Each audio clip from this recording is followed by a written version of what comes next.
Live and right here on SportsGrid. It is betting above the rim.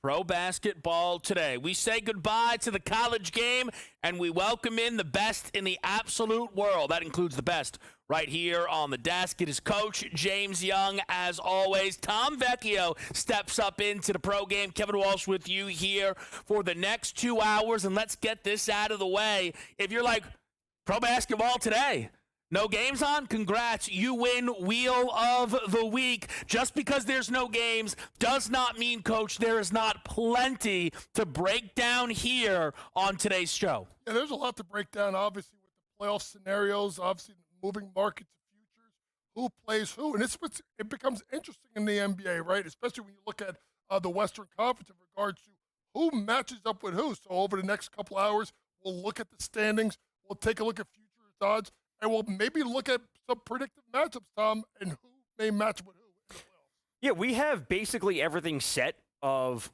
where we know. We're starting getting some lines out, which are very interesting. I would say that we want to jump on some things early. We were talking pre-show as we were getting ready of what we want to see for series outcomes. Right? We want to be potentially doubling down on some things, taking a team on the series money line, on the series spread, over total games, whatever it might be. We're going to break all that down. We also have the Western Conference isn't finalized, and we're also waiting on the news on whether or not we're going to see Anthony Edwards, who did receive a technical last night, whether or not he'll play. Will that be rescinded? Because that they're still in the mix for where their seating is going to be. So, yes, there's no games today. We only have a few lines out for tomorrow, but there's still a ton to go through. Yeah, just to quickly, attack the Anthony Edwards point, he received a technical foul in yesterday's rout over the Brooklyn Nets, but it was Ant's 18th tech of the season, which would force a one-game suspension. Now, Minnesota tomorrow will play Utah. Quite frankly, I don't know if they even need to show up. The Jazz are so desperate to keep losing basketball games. You will see Minnesota be a monstrous favorite. Whether Ant plays or not, he is hopeful the technical foul will be rescinded, and therefore he would be allowed to play in that final game. And I think, and we're going to break this all down today in great detail, but you mentioned the Western Conference not being finalized. We have some of the Western Conference finalized. The Oklahoma City Thunder, the number 1 seed. Houston dialed in at the 2 and clinched yesterday the Los Angeles Lakers as the 3. This means that Denver, the Clippers, the Warriors, and the Timberwolves, it would take a lot of help to get Memphis up to the 7. They are either going to be the 7 or the 8. The Kings and the Mavericks will be your play-in teams. That order could also be moved around, and that is a big deal. No one's ever made it up from the 10 into the postseason. A 9 seed has made it on multiple occasions since the NBA introduced the play-in. What forced Memphis down was a loss to the Denver Nuggets on yesterday's slate. And JY, it's a 2-game sample size, but it is a 2-0 record for the Denver Nuggets since they fired Michael Malone earlier this week. Well, that's what you obviously needed out of Denver, was to play a little bit better basketball coming out of the fire of Michael Malone, which I talked about was questionable at best. But if you go and you win 2 games, beating 2 teams that are going to be in the playoffs, and then you turn around and win your last game against Houston, which would be interesting, because Houston being locked into the 3 seed, they probably have nothing to play for, so that should be a decided advantage for Denver to win that matchup and lock themselves into the 4th slot, because they have the tiebreaker over, obviously, the Clippers. So that makes it pretty interesting. But with Denver, it's about, listen, we know we're going to get out of Nikola Jokic, which obviously clinched averaging a triple-double for the entire season. For me, Aaron Gordon, great performance last night. To me, is a guy like Michael Porter Jr., who comes and goes of how he plays. It's also which Jamal Murray we're going to get. We're going to get playoff Murray, bubble Murray, preseason Murray, no Murray, hurt Murray, Jamal Murray, Murray in 5. That was my little take. I'll get to that in a little bit, because the Lakers aren't going to get by the first round. But anyway, spicy take.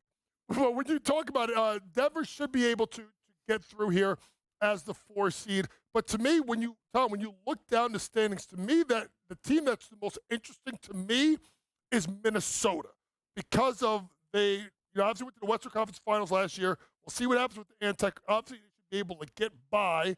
But now you're looking at, where are they going to be seated? Are they 7 or are they 6? Which present 2 interesting matchups, whether it's versus the Lakers in the 3-6 spot. Obviously, the Lakers will probably be favored. But if it's 2-7 and it's Houston and Minnesota, Houston, Tom, is probably going to be, if they get out of the play-in, should be the favorite in that matchup. I would assume so. This is what we always talk about. It's like Houston is a team that doesn't have playoff experience. No. Right? And great improvement from them where they were last year getting into this year. But it's like, how much do we trust them versus a team, Minnesota, that didn't perform as well as we thought they would this year? Obviously, the trade coming into the season, a lot of things changed from. Do we trust them to, flip the switch and turn the gear now that they're in the playoffs? Like, it's time. Are we going to trust them? That's the question I have, because I view Houston as this year or last year's OKC, where OKC took that first step last year. They make it to the playoffs. That's what Houston is to me this year, the team that takes that first step. But do we actually trust them to win multiple rounds? Yeah, I don't think anyone's trusting Houston to win multiple rounds. I think Houston is trending towards probably being an underdog in their opening round matchup. I think the difference when you look at the Rockets compared to the Oklahoma City Thunder, one, OKC was the number 1 seed. And OKC was eliminated ultimately by the team that won the West in the Dallas Mavericks. But it is also in where the postseason stuff matters so much. Shai Gilgeous-Alexander last year had a top 5 MVP finish. And there's no one on the Rockets that is even in consideration for first-team All-NBA. I'm not sure Alperen Şengün will end up second-team All-NBA. He should get up to the third team, I would imagine. Someone from that basketball team deserves it. It's a big reason why I actually think Ime Udoka should be Coach of the Year over Kenny Atkinson out of Cleveland. Now, not that I think Kenny Atkinson winning it is a disgrace, but I think that Ime Udoka deserves a little bit more credit getting that team up to the 3 seed, a very difficult West, without anything that resembles a clear-cut superstar. But to pull it back just to Denver, we're going to get more into this, winning without Mike Malone, and that decision, could that pay off for that basketball team, is something that we have to figure out. On the other end of it now, for the team that locked into the 3 seed yesterday, the Los Angeles Lakers, this is a basketball team that this summer made a brand new hire at head coach. And I had to listen to people up and down pretend that J.J. Redick didn't play nearly 15 seasons in the NBA, didn't have an excellent career at Duke, and his entire resume was not just hosting a podcast, but having LeBron as his podcast co-host partner. Well, J.J. Redick's going to finish somewhere, I would imagine, on every single Coach of the Year ballot in that top 5. 50 wins, year number 1. And the roster preseason, not much of change. This team flew over their win total. People did not think that the Lakers would be in this spot. And you could say, oh, well, they got Luka. 1, they were winning prior to that. 2, I'm old enough to remember all the awful takes that were out there when they traded for Luka Doncic that suggested the Luka-LeBron combination would not work, and that the Mavericks made a more win-now move, and the Lakers are putting their eye towards next season. According to the odds, Tom, this is a Los Angeles Lakers team that's hoping they can break through the Western Conference and appear in the NBA Finals. That's where we really should be expecting them. And, if we were going to rate these teams not based on odds, but where do you put OKC in terms of the Lakers? Because I think we can make the argument for either one of them number 1. Mm-hmm. When it comes to 1, 2, the 3 is not I don't know who I trust. Is it Denver? Because I think the Warriors are a team that we have to be considering.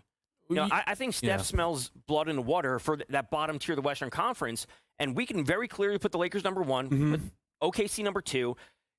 We could put Denver number 3 based on pedigree, but that 4, I think, is really open. I don't have a whole lot of confidence in the Rockets. I don't have confidence in Memphis, Minnesota. I think Golden State is that team that would really ultimately challenge the Lakers. Well, I will say from on FanDuel, it is the Warriors and the Lakers with the same price. On DraftKings, the Warriors have the second best price.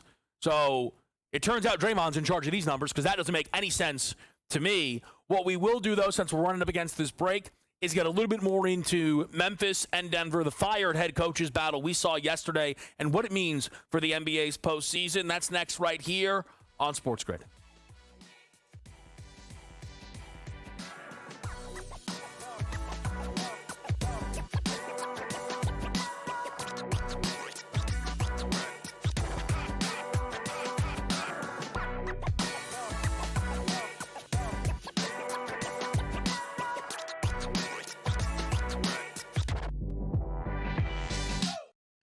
Okay, what tools can you use to measure those things a bit?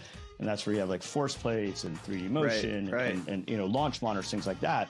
But that's all just sort of like measuring what's happening. That doesn't necessarily explain why one guy's really good and another guy's not really good. And that's where there's still kind of like this ongoing, how do you like continue to do research to understand that better? And I think that's going to last well past my lifetime. The Smiley Show, only on SportsGrid. We know what Chris Sale can bring. I was personally high on Schwallenbach. Smith Shawver, their other starter, looks okay to kind of bad. They need to I don't want to say tread water, so I think that puts it in a bad light, but that's what they ultimately need to do. They need to tread water until Strider gets back, until Acuna gets back, and maybe it's just part of the team morale mentality that we're not at full strength, need to kick things into gear once those guys get here. Pro Baseball Today, only on SportsGrid. These guys are barreling everything right now that are hitting well.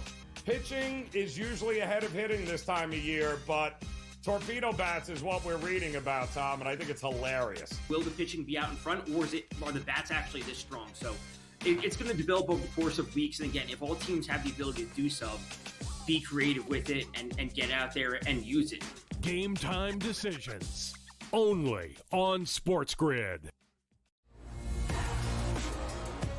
After every round, you guys were still up in each other's face, mouthing off before you went back to your corners, trying to get not just the last punch, but the last word. What was the mood between you guys? Obviously, you're in there for your fright. It didn't cut him. It didn't stunt him. A point wasn't taken away. There's no reason to even mention something like that. You're in a brawl. Things are happening. Accidents happen. Only on SportsGrid.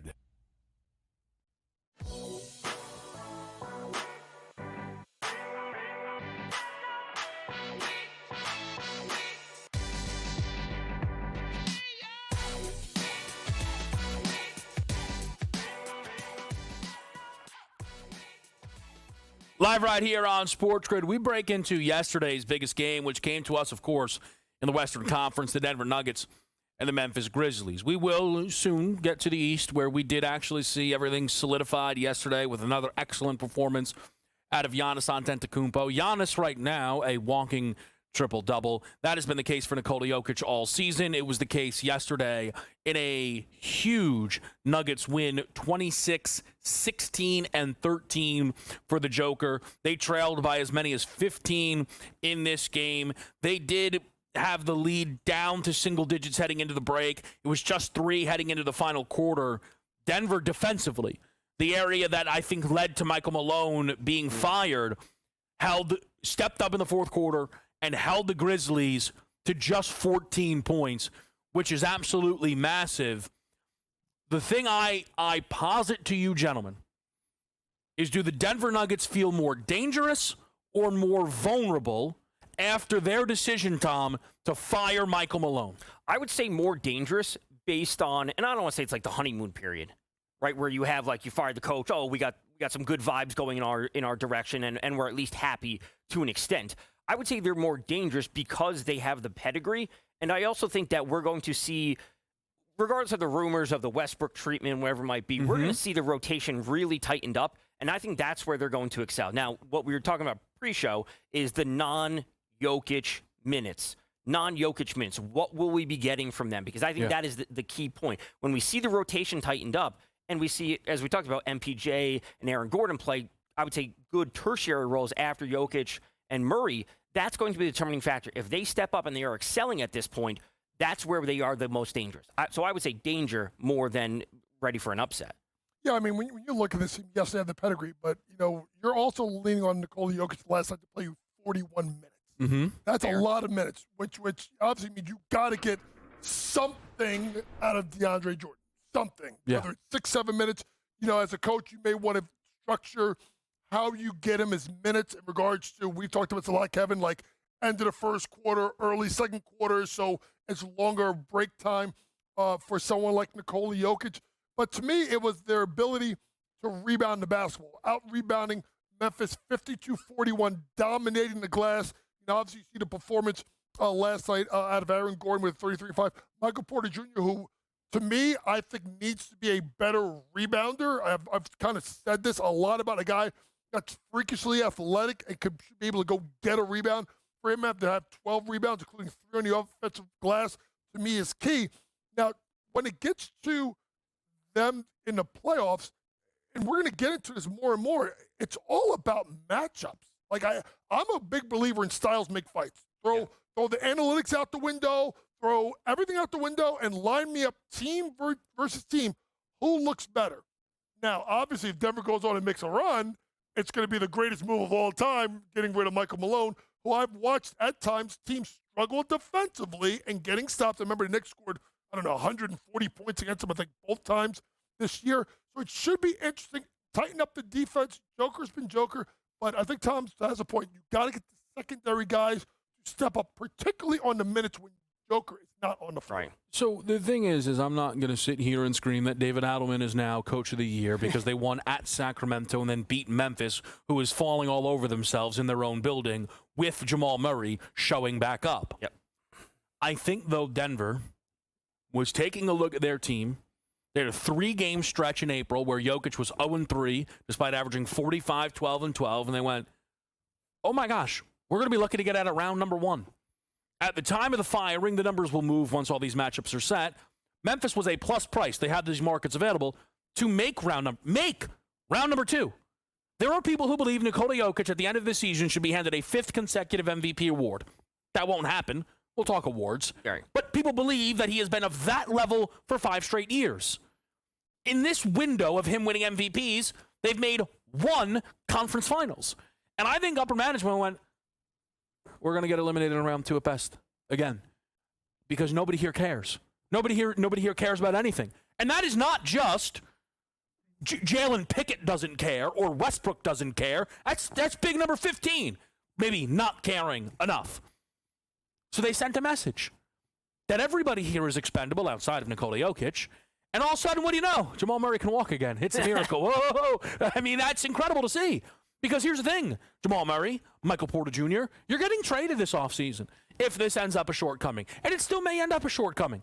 Because if their opening round matchup is against the Clippers feel dangerous to people. Yeah. And if it's against the Minnesota Timberwolves, that team is on a 2-year window of owning the Denver Nuggets. They swept them this year. We all seemingly forgot that Jokic got bounced on his own floor last year in game number 7 against Minnesota, but we don't have to get into that right now. At some point, I will force it upon people, and that's okay. We'll get to it when we do.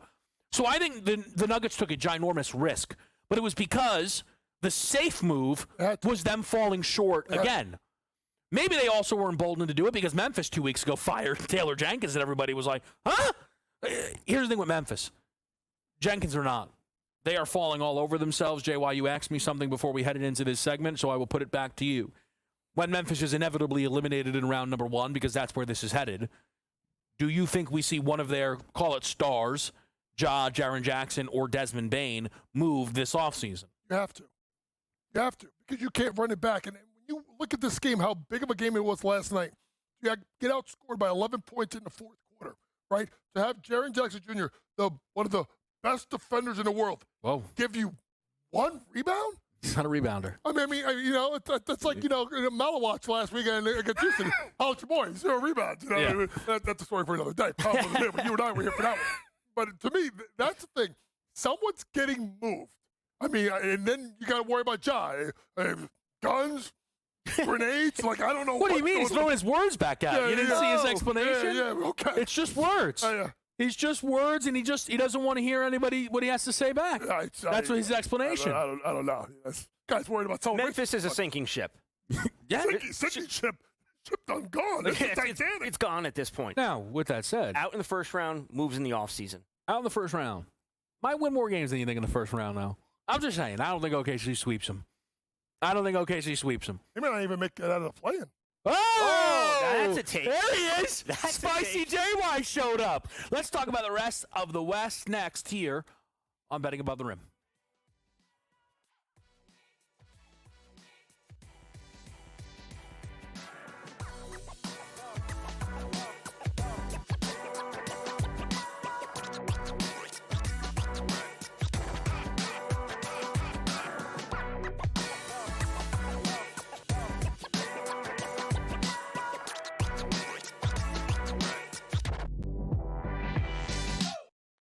Okay, what tools can you use to measure those things a bit?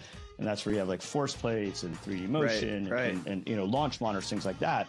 But that's all just sort of like measuring what's happening. That doesn't necessarily explain why one guy's really good and another guy's not really good. And that's where there's still kind of like this ongoing, how do you like continue to do research to understand that better? And I think that's going to last well past my lifetime. The Smiley Show, only on SportsGrid.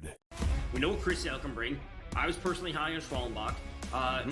Smith Shawver, their other starter, looks okay to kind of bad. They need to I don't want to say tread water, so I think that puts it in a bad light, but that's what they ultimately need to do. They need to tread water until Strider gets back, until Acuna gets back, and maybe it's just part of the team morale mentality that we're not at full strength. We need to kick things into gear once those guys get here. Pro Baseball Today, only on SportsGrid. These guys are barreling everything right now that are hitting well. Pitching is usually ahead of hitting this time of year, but torpedo bats is what we're reading about, Tom, and I think it's hilarious. Will the pitching be out in front, or are the bats actually this strong? So it's going to develop over the course of weeks. And again, if all teams have the ability to do so, be creative with it and get out there and use it. Game time decisions, only on SportsGrid. After every round, you guys were still up in each other's face, mouthing off before you went back to your corners, trying to get not just the last punch, but the last word. What was the mood between you guys? Obviously, you're in there for your fright. It didn't cut him. It didn't stunt him. A point wasn't taken away. There's no reason to even mention something like that. You're in a brawl. Things are happening. Accidents happen. Only on SportsGrid.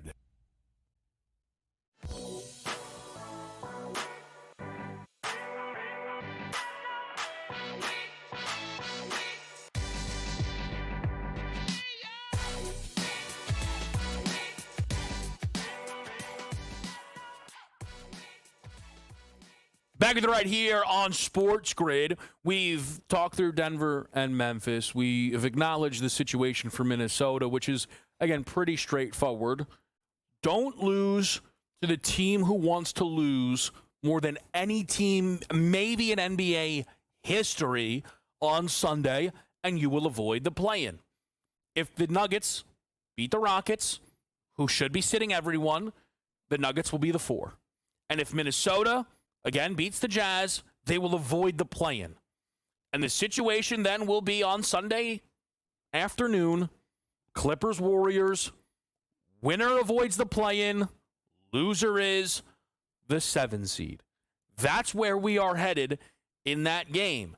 And I don't think you can overstate how important that is, because both the Clippers and Warriors do not need extra basketball put on those legs. You do not need Steph or Kawhi playing an extra game and possibly multiple extra games. Oh, yeah. It is not a guarantee that just because you're the 7 and you'll play Memphis, you will win that game. You will be favored to.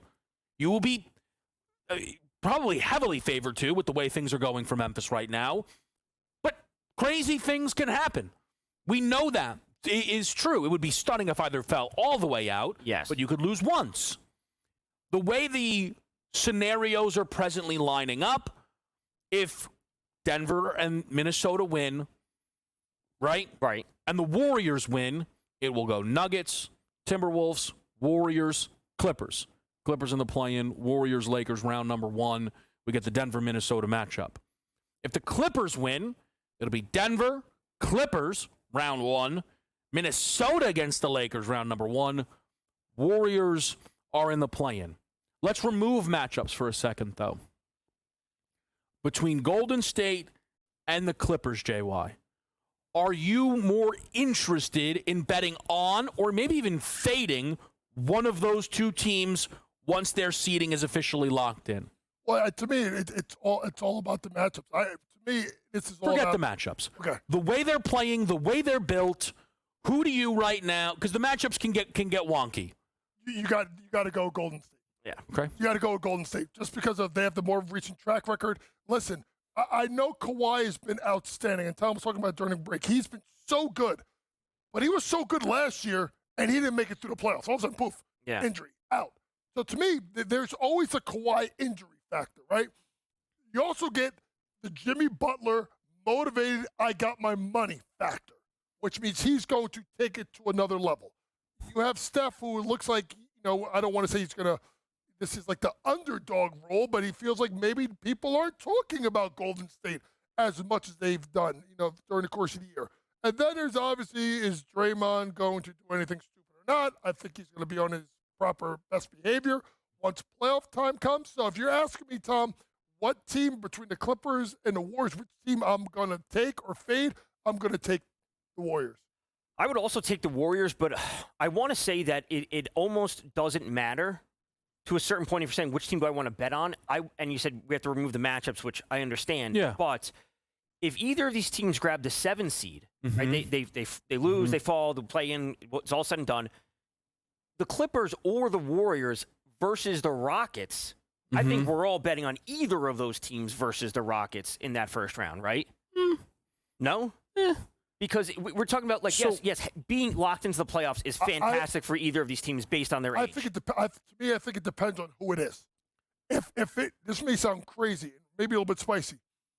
Because of Şengün and the problems that he poses, I think I'm more likely, and this sounds wild, to give maybe the Rockets a better chance versus the Warriors than I would versus the Clippers. Look, I think the Rockets would have a chance. I also think, here's the thing, like, when the price comes out, it's Fair. going to, if you're like, I'm ready to bet the Warriors, and they go minus 250. True, but we can work around that by taking win the series 4-2. If you're super confident in that, Right. I'm not sure I'll get there, because ultimately, I'll start with the Warriors piece of this pie, and we're going to carry this into the Lakers, who very well could play one of these teams. Yes. Watching the Warriors, they live and die by whether or not Steph Curry can go berserk. And Steph has one of those games, two of those games. I do not think Steph is showing up against a single team and averaging 35 a game for a series. I just don't think he has that much juice left in him, quite frankly, and I don't think that's a slight either. We'll expand on that and bring the Lakers into the fold next, right here on SportsGrid.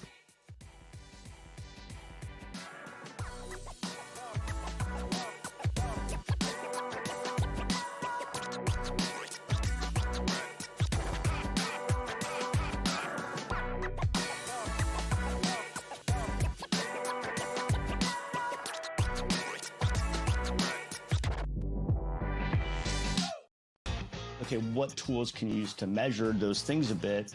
And that's where you have like force plates and 3D motion and launch monitors, things like that. But that's all just sort of like measuring what's happening. That doesn't necessarily explain why one guy's really good and another guy's not really good. And that's where there's still kind of like this ongoing, how do you like continue to do research to understand that better? And I think that's going to last well past my lifetime. The Smiley Show, only on SportsGrid. We know what Chris Sale can bring. I was personally high on Schwallenbach. Smith Shawver, their other starter, looks okay to kind of bad. They need to I don't want to say tread waters. I think that puts it in a bad light, but that's what they ultimately need to do. They need to tread water until Strider gets back, until Acuna gets back, and maybe it's just part of the team morale mentality that we're not at full strength. We need to kick things into gear once those guys get here. Pro Baseball Today, only on SportsGrid. These guys are barreling everything right now that are hitting well. Pitching is usually ahead of hitting this time of year, but torpedo bats is what we're reading about, Tom, and I think it's hilarious. Will the pitching be out in front, or are the bats actually this strong? So it's going to develop over the course of weeks. And again, if all teams have the ability to do so, be creative with it and get out there and use it. Game time decisions, only on SportsGrid. After every round, you guys were still up in each other's face, mouthing off before you went back to your corners, trying to get not just the last punch, but the last word. What was the move between you guys? Obviously, you're in there for your fright. It didn't cut him. It didn't stunt him. A point wasn't taken away. There's no reason to even mention something like that. You're in a brawl. Things are happening. Accidents happen. Only on SportsGrid.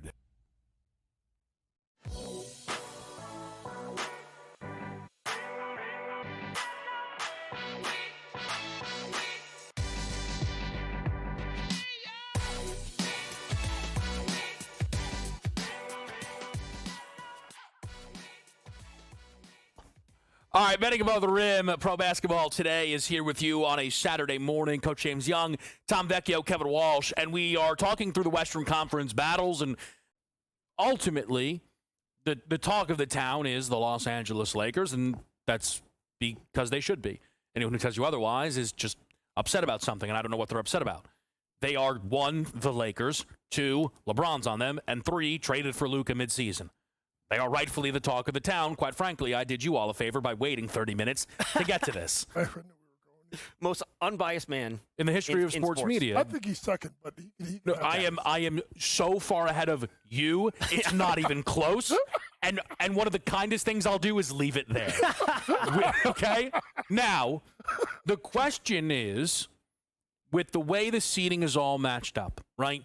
I think to make life easy on ourselves, we're going to assume Denver and Minnesota handle their business on Sunday, which means the Lakers matchup is going to be either the Warriors or the Timberwolves. I'm going to go to you first, JY, because you were kind of telling me you feel that Minnesota matches up pretty well with the LA Lakers, and assuming you got the numbers you want, whatever it might be, you're going to be looking to back Minnesota against the Lakers. I think they have the guard play, particularly in Anthony Edwards, as a big guard that can dominate both sides of the ball that could give the Lakers fits. I also look at the other side of the back end of it.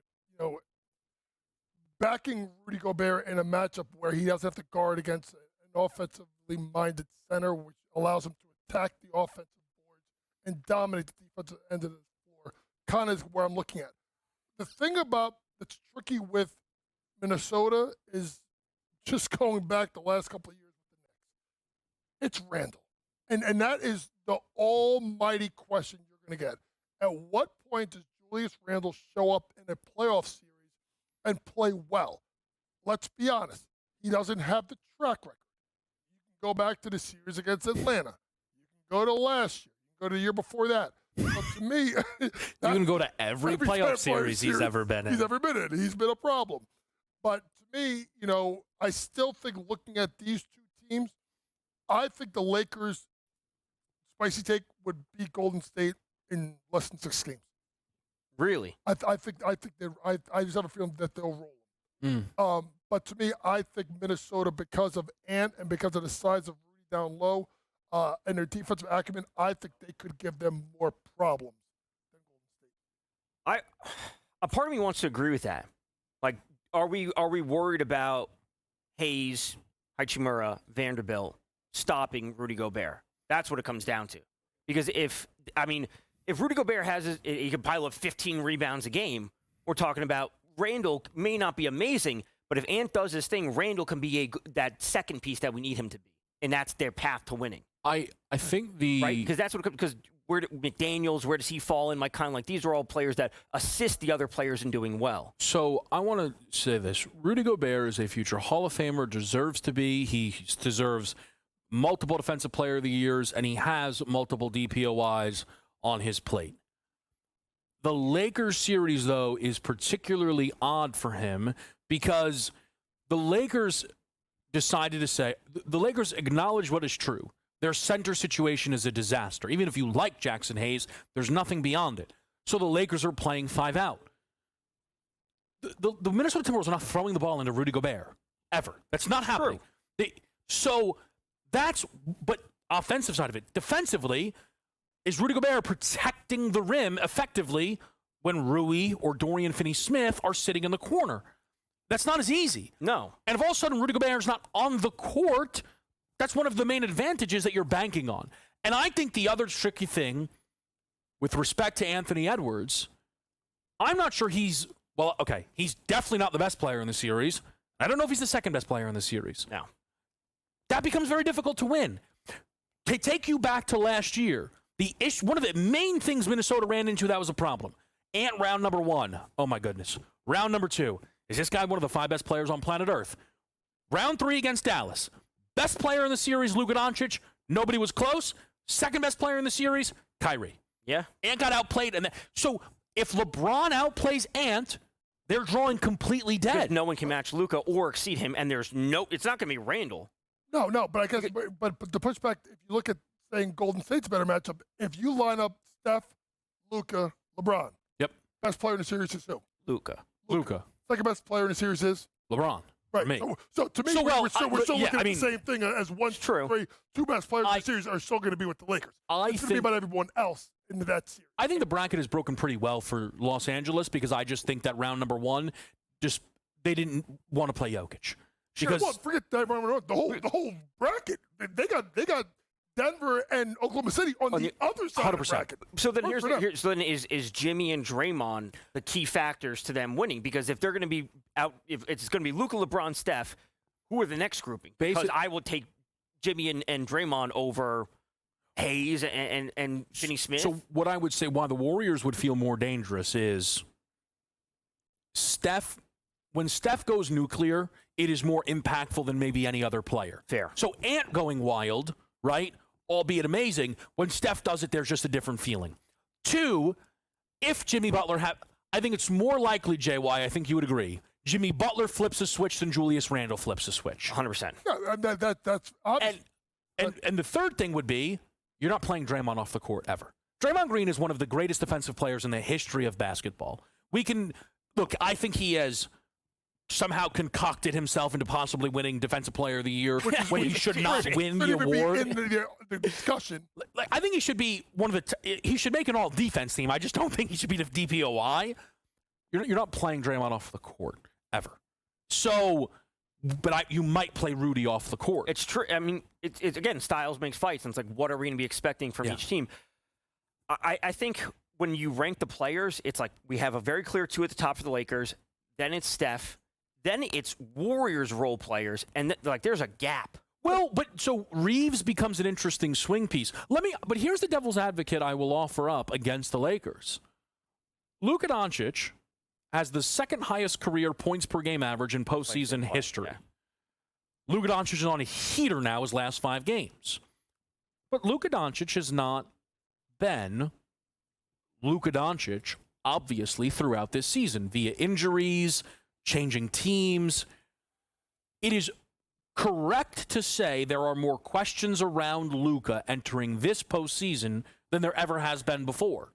Yeah, yes, but I still think with him having LeBron next to him that can take the ball off his hands and also putting the ball in Austin Reeves' hands a little bit is going to help Luka settle into the playoffs. When I also look at Golden State, and we go just back to Golden State for a second, is you take away their top 3.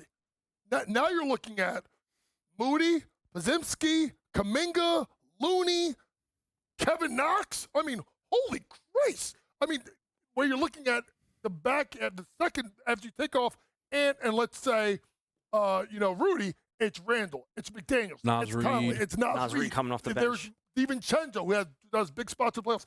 They have more outside of their top 2 or 3, and I'm worried about Golden State with Draymond, Butler, Curry, Moody, Podziemski. That's a really small team. Really small team. And one of the most unique challenges the Lakers present to teams is not just 2 great perimeter players with respect to Reeves and LeBron and Luka, is they're both 6'8", 6'9". All right. To where you're like, all right, hold on. Like, we have a defensive stop.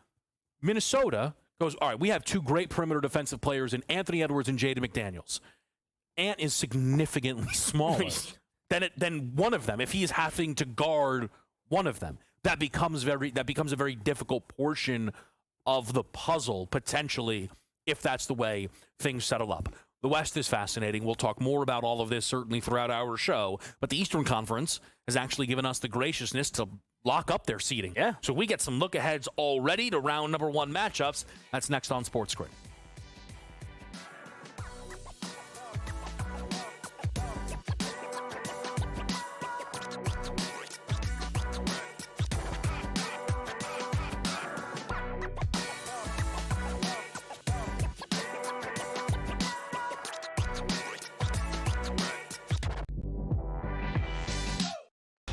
Okay, what tools can you use to measure those things a bit? And that's where you have like force plates and 3D motion right. and launch monitors, things like that. But that's all just sort of like measuring what's happening. That doesn't necessarily explain why one guy's really good and another guy's not really good. And that's where there's still kind of like this ongoing, how do you like continue to do research to understand that better? And I think that's going to last well past my lifetime. The Smiley Show, only on SportsGrid. We know what Chris Sale can bring. I was personally high on Schwallenbach. Smith Shawver, their other starter, looks okay to kind of bad. They need to I don't want to say tread waters. I think that puts into a bad light, but that's what they ultimately need to do. They need to tread water until Strider gets back, until Acuna gets back, and maybe it's just part of the team morale mentality that we're not at full strength. We need to kick things into gear once those guys get here. Pro Baseball Today, only on SportsGrid. These guys are barreling everything right now that are hitting well. Pitching is usually ahead of hitting this time of year, but torpedo bats is what we're reading about, Tom, and I think it's hilarious. Will the pitching be out in front, or are the bats actually this strong? So it's going to develop over the course of weeks. And again, if all teams have the ability to do so, be creative with it and get out there and use it. Game time decisions, only on SportsGrid. After every round, you guys were still up in each other's face, mouthing off before you went back to your corners, trying to get not just the last punch, but the last word. What was the move between you guys? Obviously, you're in there for your fright. It didn't cut him. It didn't stunt him. A point wasn't taken away. There's no reason to even mention something like that. You're in a brawl. Things are happening. Accidents happen. Only on SportsGrid.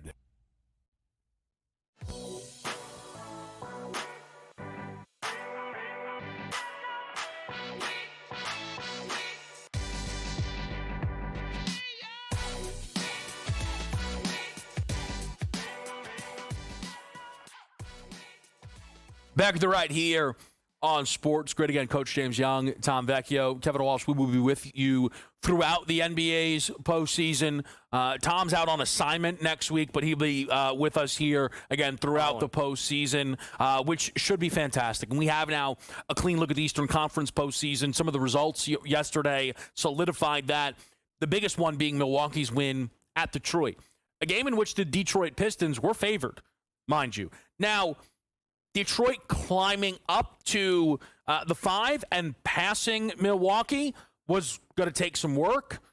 They needed a win last night, and then they actually play again tomorrow. It would have been pretty fun. Would either of team been better off climbing? You can have that debate, but clearly both teams were going for it. Giannis played 38 minutes. They were going for it. Jalen Duren, Cade Cunningham, these guys played well over 35 minutes in this game. The Milwaukee Bucks get the job done behind 32, 11, and 15 from what is, at this exact moment, a 6-game sample size, what feels like the best player in the world. Respect to Jokic and SGA and whomever you want, Giannis Antetokounmpo is going berserk. He's averaging 32, 12, and 12 on 60% shooting in the month of April. If that didn't knock you off your seats, I don't. Maybe you are just Giannis, so you're aware of it, because that is an outrageous stat line that we are seeing from Antetokounmpo. The tough thing, probably, Tom, for Milwaukee is that's what they actually need from Giannis to just get out of round number 1. That is a bare minimum, and when you see his name, alongside Wilt as the first player to do X, Y, and Z in a 2-3 game stretch, that's fantastic. When you're up there with that name, it's a ton. But to your point, is like, he needs to average a triple-double for them to have a chance. Because if he has an off night, or he has an off series, which I don't think is going to happen, there's no one else we can trust on the Bucks, right? And at that point, we're going to see them. They'll be out in the first round in 6 games. So the obviously, and the question becomes is, what if Lillard was fully healthy? Does that change a whole lot for the Bucks? They could win a round. Do we trust them to win multiple rounds is the question, because if it's not Giannis, the Bucks don't have a whole lot of pieces. Let's be honest. This is the second best guy you're going to trust on the Bucks right now. Maybe Bobby Portis. I'm not respectfully, like, Kuzma hasn't been in this spot, right? Torian Prince, no. Brook Lopez, he actually had 7 rebounds last night. Good for him. They have to play points of rebounds, Brook Lopez. But I think the point is what I see out of Giannis is not just the stats, right? The dominating the ball. It's the fact that he's averaging in the last 10 games a 5-to-1 assist to turnover ratio. So a guy at the forward position who is getting everything thrown at him is still scoring and making the right decisions and not turning the ball over. And you guys are right. If he is not getting you a triple-double or damn near close to it, and I'm talking also about getting to the foul line, which now puts defensive pressure on the other team, which is going to be, against a Pascal Siakam or an Obi Toppin. That's going to be a rough matchup. Like, you have a situation where this guy dominates the ball. I wonder if something you're going to see, and I think you'll see it a little bit in the playoffs, depending if Brook Lopez is ineffective. I would actually, against Indiana, I'd play him as a 5. And I would say, Miles Turner, come get me, bring him outside, then take away your best interior defender and try and attack that way. I would go, if I'm Doc, I would go small in the series at times with Giannis at the 5. So the fascinating thing for Milwaukee is when you look to Damian Lillard, what is he supposed to bring them? An offensive lift, right? Closer. Can't guard. Can't guard. No defense.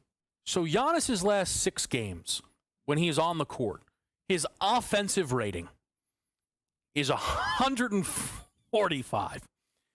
To try and add any level of context to that, the best offensive rating in basketball this season is Cleveland's at a 122. Right. Giannis at a 145 when he is on the court in the last 6 games. Now, they've not been playing world beaters, but it gives you an idea. So, am I willing to say they're better off without Dame? I don't know. I'm not sure Dame matters that much. The entire concept of this team is Giannis to everything, whether Dame is there or not. So, yeah, Dame is more likely to hit the shots maybe that Giannis could create for him. The question around Milwaukee is now, in losing Damian Lillard, if Giannis can hold up, are they more likely to get stops now? Now that they don't have Damian Lillard out there to target, which Damian Lillard is a target. That's always been the case. Is this team more dangerous defensively? I think they could be because I think they can guard better. They're more athletic. And there's another piece to the puzzle that we're not really talking about. And that's Kevin Porter Jr. Whose numbers and minutes have gone up significantly since, obviously, Dame got hurt. And his production is. Now, this is a guy at a guard spot that is quick athletic, that can get in passing lanes, that can get in transition, and is a pretty good offensive player. If you kind of look, and I was like, I just kind of looked because I was like, wait a minute, this guy's gone 28, 9, 9, 24, 20, 21, 20, 16 in the last 8 or 9 games since Dame's been out. Dame, as much as he is a great offensive guy and a closer, for 30 minutes of the game, he is a huge defensive liability. Just go watch Knicks versus Bucks and watch how Jalen Brunson just absolutely destroys him every time he sees him. It's wild to say that one of the 75 greatest players of all time, we're saying they're better off without him. They are way more dangerous, in my opinion, right now. You have to, the 75, regardless of what you think, the talent alone can put him there. Whether he works in a system, in a team, is a different conversation. But his talent alone, I think that, to your point, if they put Lopez, because Lopez has been shooting the 3 the past few seasons, if they bring him out against Miles Turner, that opens up some things. I think there's a path to the Bucks to make things difficult for the Pacers. Yeah. I think the Pacers will win the series, but I do think the Bucks can give them a better run than most people would assume. Yeah, I think that Milwaukee will have no issue scoring. It's can they get stops? Because Halliburton has just turned right back into Tyrese Halliburton. Tyrese Halliburton is having, no matter how good of a season you think he's having a much better season than that. Knicks Pistons is set. We'll break that down next right here on SportsGrid.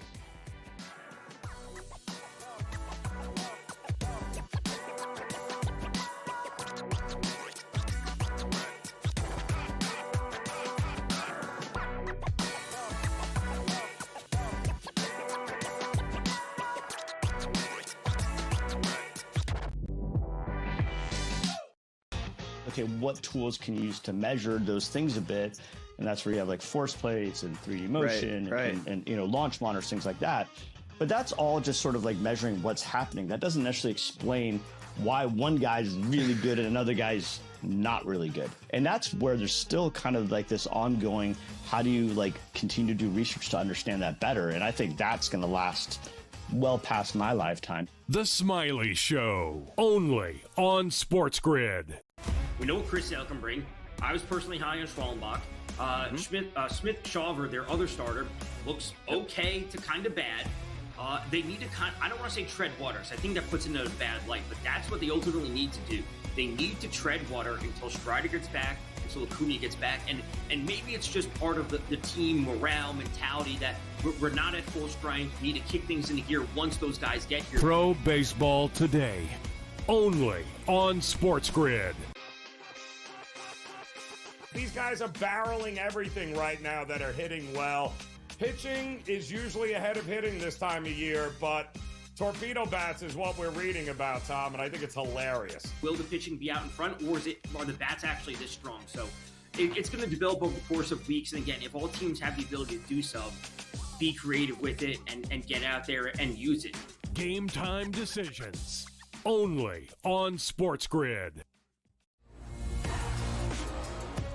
After every round, you guys were still up in each other's face, mouthing off before you went back to your corners, trying to get not just the last punch, but the last word. What was the mood between you guys? Obviously, you're in there for your fright. It didn't cut him.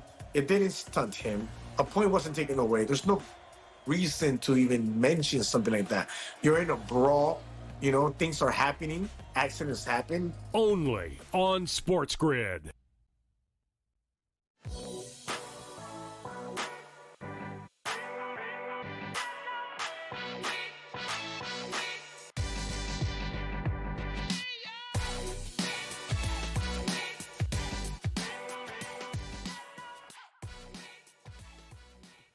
Back at the right here on SportsGrid. Bucks Pacers will be our matchup in the 4-5, with Indiana having home court advantage. The 3-6 will be the Knicks against the Pistons. And the Knicks, of course, with home court advantage, are favorites in the series. Yeah, man, if I told Knicks fans, preseason, round number 1. Here he goes. Detroit Pistons Here he goes. against the Knicks. Here he goes. First of all, what are you talking about? See, JY, again, I'm very kind, especially college season. NBA gloves come off. You walked in today and went, you guys ready for Detroit to eliminate the Knicks and Tibbs get fired in 2 weeks? It could happen. Oh, but it's me. It could happen. But it's me. Wait, I can do it because I'm a Knicks fan. And I'm a pessimistic Knicks fan. All right, come back to me. Very simply put, as a Knicks fan, should you be nervous about this series? Absolutely. Why? Because Jalen Brunson, we want to talk about, and I love JB.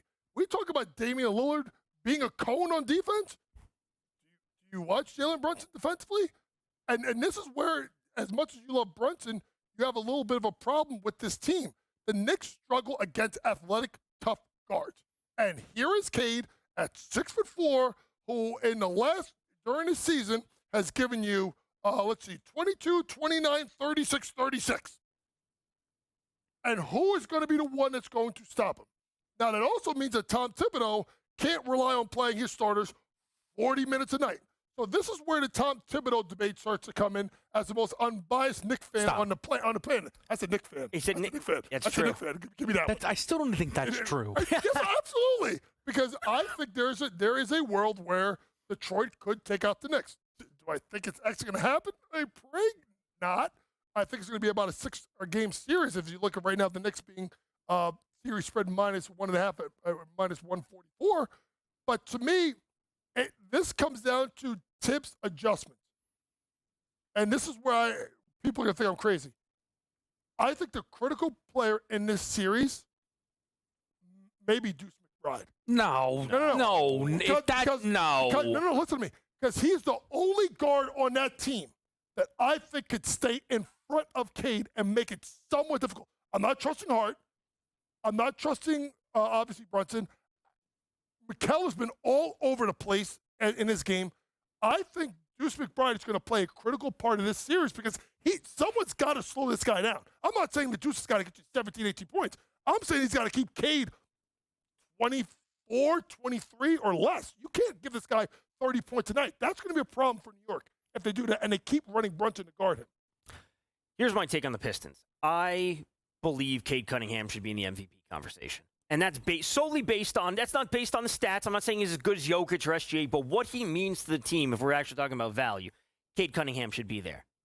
What they did this season.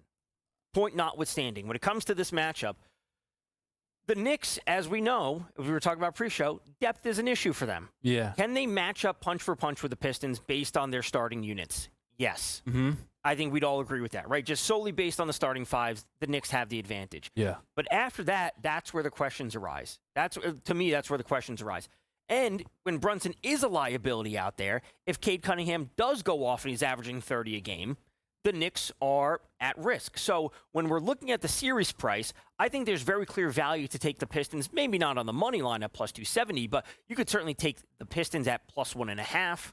You maybe do something with the games or the total games in the series. I don't think betting on the Knicks is the right move for the series. I think betting on the Pistons is the side to have, regardless of the outcome. I think the Pistons is where you want to be. I will assuredly be on the other side, perhaps aggressively. I think that this is an instance where if Deuce McBride matters, it's because Brunson was injured.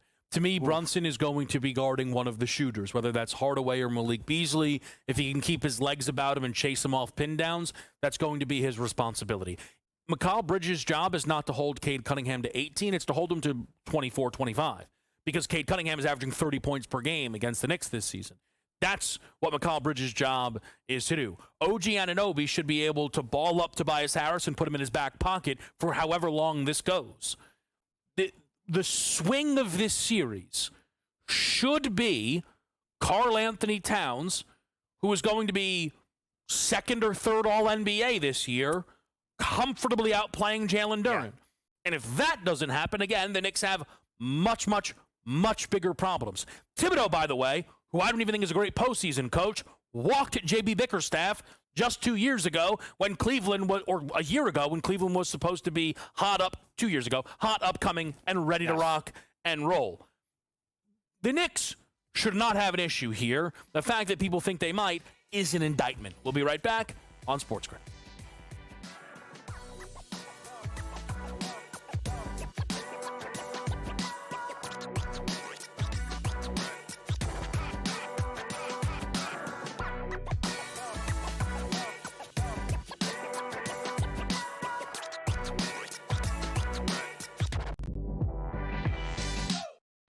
Okay, what tools can you use to measure those things a bit? And that's where you have like force plates and 3D motion and you know, launch monitors, things like that. But that's all just sort of like measuring what's happening. That doesn't necessarily explain why one guy's really good and another guy's not really good. And that's where there's still kind of like this ongoing, how do you like continue to do research to understand that better? And I think that's going to last well past my lifetime. The Smiley Show, only on SportsGrid. We know what Chris Sale can bring. I was personally high on Schwallenbach. Smith Shawver, their other starter, looks okay to kind of bad. They need to I don't want to say tread waters. I think that puts into a bad light, but that's what they ultimately need to do. They need to tread water until Strider gets back, until Acuna gets back, and maybe it's just part of the team morale mentality that we're not at full strength. We need to kick things into gear once those guys get here. Pro Baseball Today, only on SportsGrid. These guys are barreling everything right now that are hitting well. Pitching is usually ahead of hitting this time of year, but torpedo bats is what we're reading about, Tom, and I think it's hilarious. Will the pitching be out in front, or are the bats actually this strong? So it's going to develop over the course of weeks. And again, if all teams have the ability to do so, be creative with it and get out there and use it. Game time decisions, only on SportsGrid. After every round, you guys were still up in each other's face, you know, mouthing off before you went back to your corners, you know, trying to get not just the last punch, but the last word. What was the move between you guys? Obviously, you're in there for your fright. It didn't cut him. It didn't stunt him. A point wasn't taken away. There's no reason to even mention something like that. You're in a brawl. You know, things are happening. Accidents happen. Only on SportsGrid.